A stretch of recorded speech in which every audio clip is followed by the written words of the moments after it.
قد عدت يا شهر الهدى،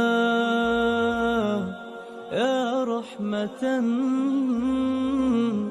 تسع المدى. أعوذ بالله من الشيطان الرجيم.